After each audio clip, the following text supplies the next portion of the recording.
Seed cycling মেয়েদের পিরিয়ডের সমস্যা থেকে শুরু করে হরমোনাল ইমব্যালেন্স সহ নানা ধরনের সমস্যা দূর করতেই সিড সাইক্লিংটা ট্রাই করতে পারেন। আজকে আমি ভিডিওর মাধ্যমে আপনাদেরকে দেখিয়ে দেওয়ার চেষ্টা করেছি সিড সাইক্লিংটা কিভাবে ট্রাই করতে হয়। এটা 2টি পর্বে বিভক্ত। পিরিয়ডের প্রথম দিন থেকে 14তম দিন। এই 14 দিন আমাদেরকে খেতে হবে পাম্পকিন সিড বা মিষ্টি কুমড়ার বীজ এবং ফ্লেক্স সিড বা তিসির বীজ। এই দুইটাকে খুব ভালোভাবে গুঁড়া তৈরি করে নিতে হবে। কোনো প্রকার ভাজা বা রোদে দেওয়া যাবে না। তো দেখতে পাচ্ছেন আমি এখানে মিষ্টি কুমড়ার বীজটাকে গুঁড়া তৈরি করে নিয়েছি। 14 দিনে যেহেতু আমাদের 14 চামচ করে লাগবে, এই কারণে এখানে আমি 250 মিলির যে কাচের জার সেটাতে গুঁড়াটা রেখে দিয়েছি, কারণ 14 দিনের জন্য এই কাচের জারে পারফেক্টভাবে 14 চামচ ধরে যায়। তো এটা আমি গুঁড়া তৈরি করেছি। এরপরে হচ্ছে তিসির বীজ, এটাকেও আমি গুঁড়া তৈরি করে নিয়েছি। এই দুইটাকে খুব ভালোভাবে গুঁড়া তৈরি করে নিয়ে পিরিয়ডের প্রথম দিন থেকে 14তম দিন 1 চামচ করে নিয়ে, অর্থাৎ টোটাল 1 চামচ 2 চামচ নিয়ে সকালে খালি পেটে খেতে হবে 1 গ্লাস ঠান্ডা পানির সাথে। ফ্লেক্সিড বা তিসির বীজে রয়েছে ওমেগা 3 ফ্যাটি অ্যাসিড এবং লিগন্যান্স, যা শরীরকে অতিরিক্ত ইস্ট্রোজেন তৈরি করতে বাধা দেয়।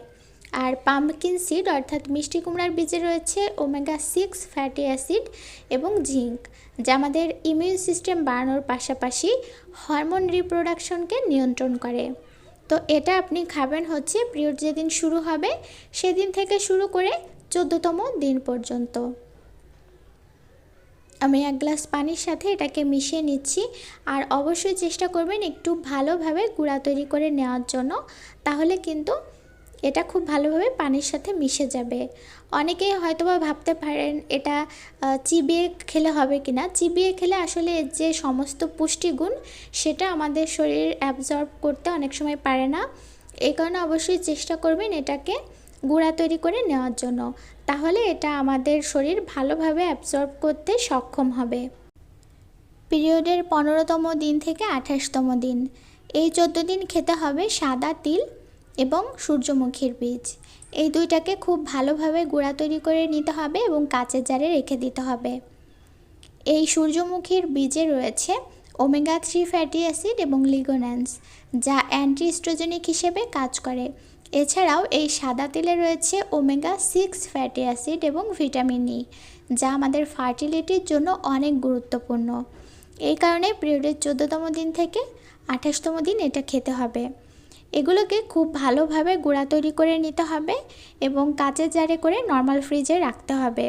দেখতে পাচ্ছেন আমি যে বীজগুলো নিয়েছি এগুলো কিন্তু অনেক ফ্রেশ। তো এটাকে গুঁড়া তৈরি করে আমি 250 মিলি কাচের জারে রেখে দিয়েছিলাম, যাতে করে আমার 14 দিন কিন্তু ভালোভাবে হয়ে গিয়েছে। তো এই দুইটা থেকে আমি 1 চামচ করে নিয়ে নিব এবং এটাকে 1 গ্লাস ঠান্ডা পানির সাথে মিশিয়ে সকালে উঠে খালি পেটে খেতে হবে। তো এই বীজের যে সিড সাইক্লিংয়ের যে কাজ সেটা হচ্ছে এটা আমাদের ইরেগুলার পিরিয়ড ঠিক করবে, আমাদের যদি ব্যথাযুক্ত পিরিয়ড হয় সেটা দূর করতে সাহায্য করবে। তো আমি 1 চামচ করে টোটাল 2 চামচ নিয়ে নিচ্ছি। তো আমাদের ইরেগুলার পিরিয়ড থেকেই কিন্তু বিভিন্ন ধরনের শারীরিক জটিলতা, যেমন pcos থেকে শুরু করে হরমোনাল ইমব্যালেন্স সহ নানা ধরনের সমস্যা হয়ে থাকে। তো আমরা যদি এই সিড সাইক্লিংটা ট্রাই করি সেক্ষেত্রে আমাদের যে পিসিওসের সিমটম রয়েছে, ফাইব্রয়েডস রয়েছে, সেগুলোর ক্ষেত্রেও কিন্তু আমরা উপকার পাবো। তবে যদি কেউ এটা খাওয়া শুরু করেন এবং দেখা যাচ্ছে এটা খাওয়ার পরে আপনি উপকার পেলেন এবং প্রেগনেন্ট হলেন বা প্রেগনেন্সি কনসিভ করলেন, যখন প্রেগনেন্সি কনসিভ করবেন তখন কিন্তু এটা আর ট্রাই করা যাবে না। এছাড়া অন্যরা ট্রাই করতে পারবেন। আমি আশা করছি আপনারা যদি এটা অন্তত 3 মাস ট্রাই করেন তাহলে খুবই ভালো ফলাফল পাবেন, কারণ অনেকের ক্ষেত্রে দেখা যায় যে হরমোনাল ইমব্যালেন্সের কারণে কিন্তু কনসিভের সমস্যা হয়। তো এটা আপনার সেই সমস্যা দূর করে নানা জটিলতা দূর করতে সাহায্য করবে।